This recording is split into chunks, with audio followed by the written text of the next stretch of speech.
할렐루야. 신실하신 주님의 이름을 찬양합니다. 9월 18일 금요일 아침입니다. 오늘도 주님의 그 신실하심과 변함없으신 사랑과 자비로 저희들에게 새로운 날을 허락하여 주셨습니다. 비록 오늘 우리들의 삶의 모습이 어떠할지 미리 예측할 수는 없지만 오늘도 주님의 구원의 손길을 구하며 나아가는 모든 우리들에게 주님께서 저희들 가운데 임하시고 우리들의 삶을 주장하시고 우리를 인도하여 주실 줄 믿습니다. 오늘 이 아침에는 이사야서 52장에 나타나는 위로와 회복, 하나님의 구원의 메시지를 함께 나누며 말씀 묵상의 자리로 나가도록 하겠습니다. 이사야서 52장 1절과 2절의 말씀입니다. 너희는 떠날지어다 거기서 나오고 부정한 것을 만지지 말지어다. 그 가운데서 나올지어다. 여호와의 기구를 매는 자들이여 스스로 정결하게 할지어다. 여호와께서 너희 앞에서 행하시며 이스라엘의 하나님이 너희 뒤에서 호위하시리니 너희가 황급히 나오지 아니하며 도망하듯 다니지 아니하리라. 아멘. 함께 기도하겠습니다. 사랑과 은혜가 풍성하신 여호와 하나님 주님의 이름을 찬양합니다. 오늘 저희들에게 새로운 날을 열어주시고 하나님의 그 뜻과 은혜 가운데 거할 수 있도록 하나님 그 귀한 은혜들을 저희들에게 다시금 부어주시니 감사합니다.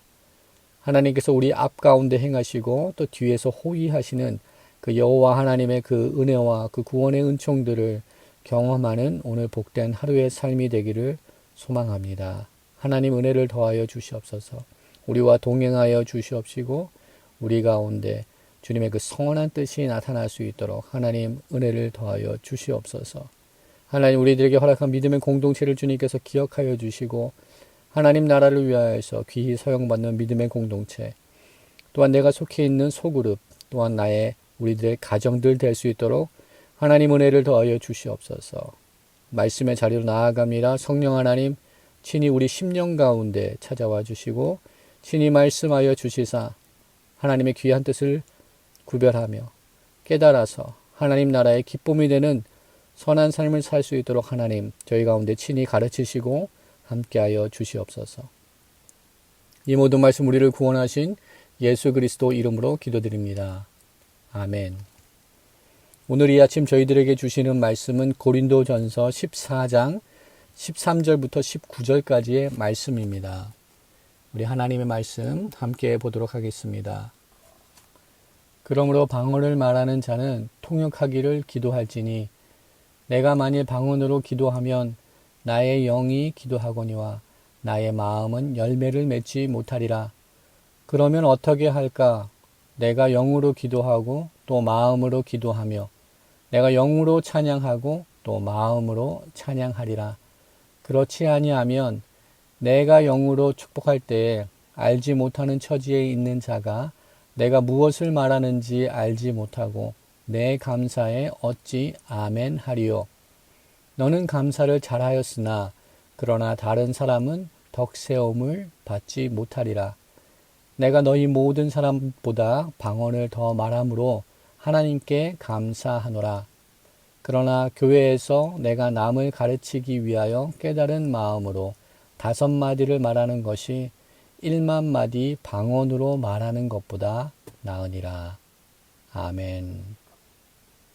오늘 이 아침에 함께 묵상하는 말씀은 어저께 시작된 고린도전서 14장 말씀 묵상을 이어서 함께 나누는 말씀입니다.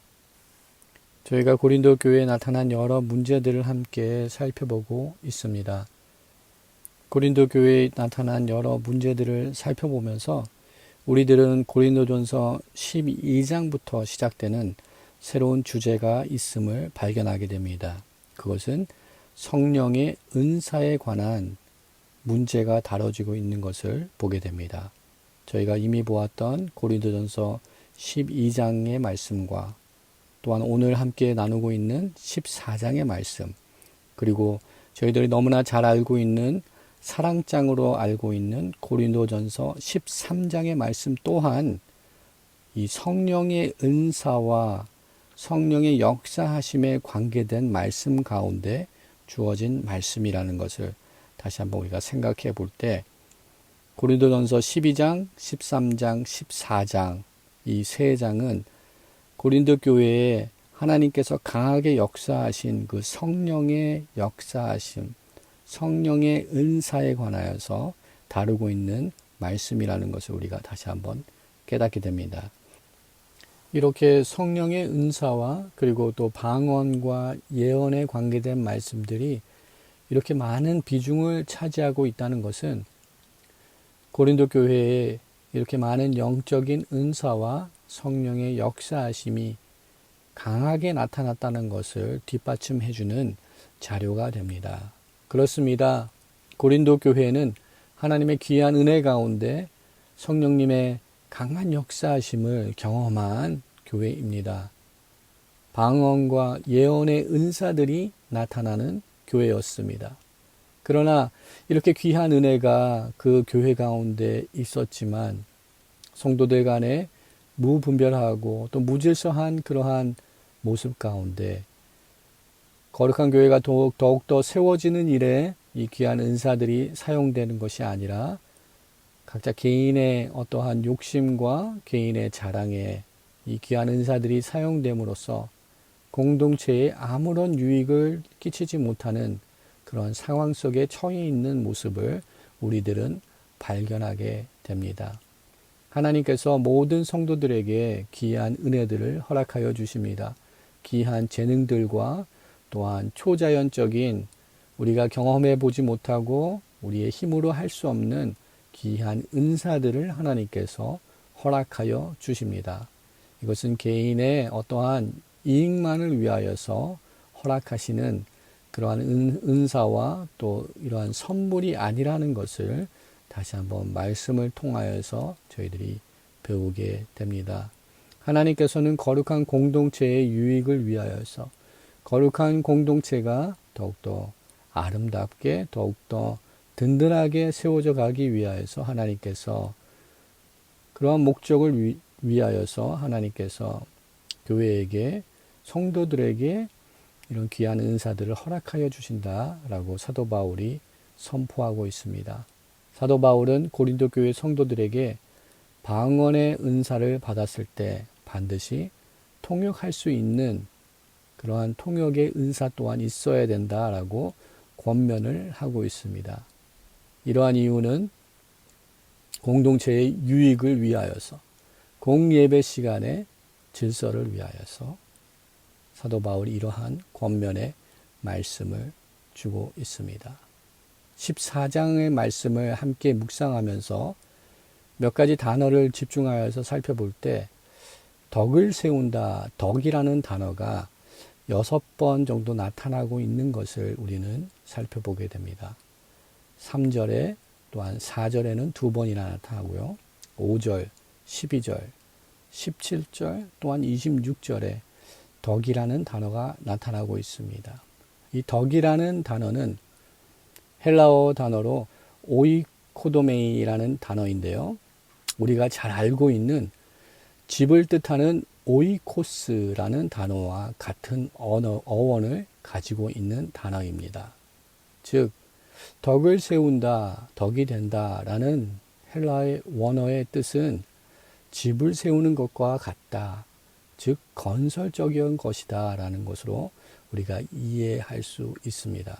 하나님께서 거룩한 교회 가운데 은사와 특별한 하나님의 그 성령님의 역사하심에 나타나심을 허락하신 이유는 하나님의 교회가 더욱더 건설적이고 또한 하나님의 나라가 확장되는 그 일에 사용될 수 있도록 하나님께서 은사를 허락하여 주셨다는 것을 우리가 다시 한번 깨닫게 되는 줄 믿습니다. 우리들에게 허락하신 하나님의 은사는 어떠한 영적인 계급을 나타나기 위하여서 영적인 순위를 가리기 위하여서 하나님께서 주시는 그런 은사와 영적인 은혜가 아니라 온 교회, 거룩한 믿음의 공동체를 든든하게 세우는 그 일에 또한 우리들에게 허락하신 가정과 또 소그룹을 온전히 세우는 그 일을 위하여서 하나님께서 저희들에게 귀한 은사들을 허락하여 주셨다는 것을 우리가 다시 한번 기억하기를 원합니다. 혼란스러운 삶의 모습을 살아가고 있습니다. 산불과 자연재해, 그리고 코로나 사태로 인하여서 우리들의 삶의 여러 모습 가운데 위협, 또한 위험들이 우리를 덮어오고 우리들에게 다가오고 있습니다. 그러한 가운데 하나님께서 진정 저희들에게 허락하신 은사들과 은혜들은 무엇일까요? 분명 각자 성도들에게 허락하신 하나님의 은사와 또 하나님께서 허락하신 그 성령님의 역사하심의 축복들은 분명 다를 것입니다.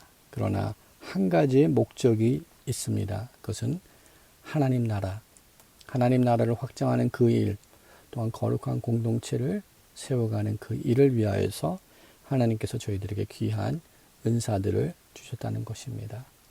이번 코로나 사태로 인하여서 우리들은 피해자 의식을 갖기가 쉽습니다. 이 코로나 사태로 인하여서 경제적으로 또한 관계적으로 영적으로 내가 피해를 입고 있다라는 마음을 가지고 그 누구에게 도움의 손길을 내미는 것보다 그 누구의 도움을 받기를 기다리는 그러한 피해자 의식을 가질 수 있습니다. 그러나 다시 한번 하나님께서 허락하신 귀한 은혜들을 돌아볼 수 있는 저와 여러분 되기를 원합니다. 현재 우리들의 삶은 마치 폭풍이 불어올 때 부두에 정박되어 있지 않은 배가 그 파도로 인하여서 아무런 목표도 없이 파도에 요동치는 것 같은 그러한 모습의 삶이 아닙니다.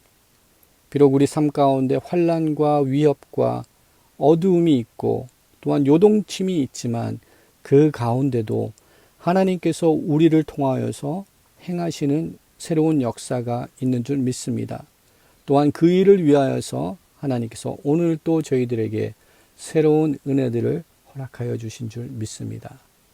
내가 도움을 받아야 되고 내가 그 누구의 위로를 받아야 되는 이러한 어려운 삶의 모습이 있지만 하나님께서 우리들에게 허락하신 그 귀한 축복과 성령의 역사하심과 성령의 은사들을 사용하여서 하나님께서 우리들에게 허락하신 삶의 자리에서 그리스도의 사랑을 나누며 하나님의 은혜를 나누며 하나님의 이름이 영화롭게 되며 하나님의 나라가 확장되는 그 일에 귀히 사용받는 우리 모두가 되기를 주님의 이름으로 축원드립니다. 결론적으로 하나님께서는 고린도 교회를 특별히 사랑하셔서 성령의 은사와 성령 하나님의 그 역사하심을 경험할 수 있도록 하나님께서 귀한 은혜를 허락하여 주셨습니다. 그러나 그 귀한 축복과 은혜를 온전히 사용하지 못하였던 고린도 교회 성도들을 권면하면서 사도 바울은 고린도전서 14장 33절의 말씀을 통하여서 하나님의 속성을 그들에게 다시 한번 선포하며 그들이 어떠한 모습으로 거룩한 믿음의 공동체 가운데 생활하여야 되는 것을 그들에게 가르치고 있습니다. 고린도전서 14장의 마지막 부분이 되는 33절의 말씀과 또한 40절의 말씀에서 사도 바울은 이렇게 권면의 말씀을 주고 있습니다. 33절의 말씀을 보게 되면 하나님은 무질서의 하나님이 아니시오 오직 화평의 하나님이시라 모든 성도가 교회에서 함과 같이라고 선포하고 있으며 또한 40절 말씀에 모든 것을 품위 있게 하고 질서 있게 하라라고 선포하고 있습니다. 그렇습니다. 우리 하나님은 무질서의 하나님이 아니시고 우리 하나님은 화평의 하나님이십니다. 하나님께서 부어주시는 그 성령의 은사들과 성령의 역사하심 또한 방언과 예언의 은사들 모두 화평의 하나님께서 허락하여 주시는 줄 믿습니다.